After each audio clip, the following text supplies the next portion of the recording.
রাজধানীর বাজারে সবজির সরবরাহ স্বাভাবিক, দামও রয়েছে স্থিতিশীল। আমিষের বাজারে কিছুটা বেড়েছে ব্রয়লার মুরগির দর।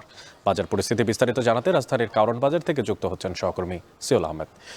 সিওল, আপনার থেকে জানতে চাই যে ছুটির দিনে বাজারের দরদাম কেমন দেখতে পাচ্ছেন, ক্রেতা বিক্রেতারা কি বলছেন?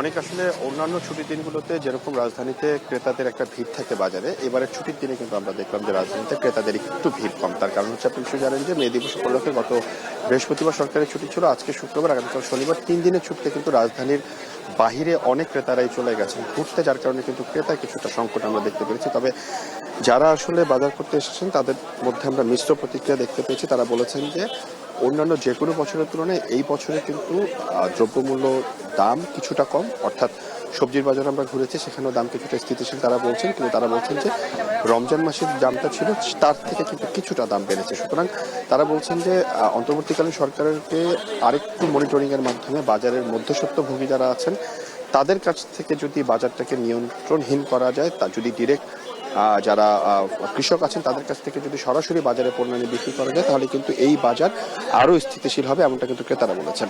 আরেকটি জিনিস আপনাকে জানিয়ে রেখে, আমরা নিশ্চয়ই গত রমজানে আমরা দেখছিলাম যে রমজানের পরপরই কিংবা রমজানের আগেও কিন্তু তেলের বাজারে একটা সংকট ছিল, সেটি কিন্তু এখন বর্তমানে একদমই নেই। তবে তেলের দাম কিছুটা বৃদ্ধি পেয়েছে, তবে বাজারে তেলের সরবরাহ আছে।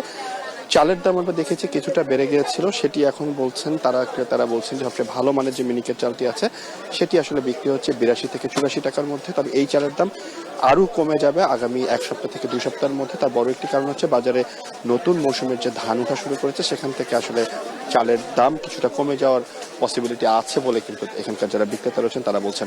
সবজির বাজারে আমরা দেখেছি শীতকালীন যে সবজিগুলো রয়েছে, বাঁধাকপি, ফুলকপি সহ শীতকালীন যে সবজিগুলো রয়েছে সেই সবজিগুলোর দাম কিন্তু আমরা কিছুটা বেশি দেখেছি, কারণ তারা বলছেন যে শীতকাল আসলে একদমই শেষ, সুতরাং সেই সবজিগুলোর দাম কিছুটা বেশি থাকবে। তবে গরমের মধ্যে যে সবজিগুলো রয়েছে, বরবটি, কাঁকরোল সহ, ঝিঙা সহ অন্যান্য যে সবজিগুলো, সেই সবজিগুলোর দাম কিন্তু বাজারে কিছুটা কম রয়েছে। ডিমের দাম আমরা দেখেছি যে ডিমের দামে ডজন প্রতি 5 টাকা বৃদ্ধি পেয়েছে, যেটি 125 টাকায় বিক্রি হচ্ছে।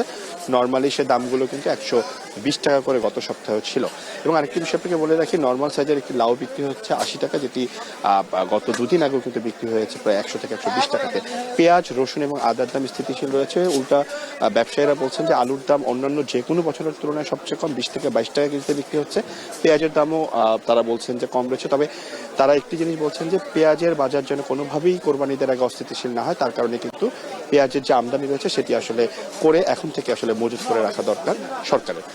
এই ছিল অনেক আমার কাছ থেকে হচ্ছে সর্বশেষ তথ্য কারণ বাজার।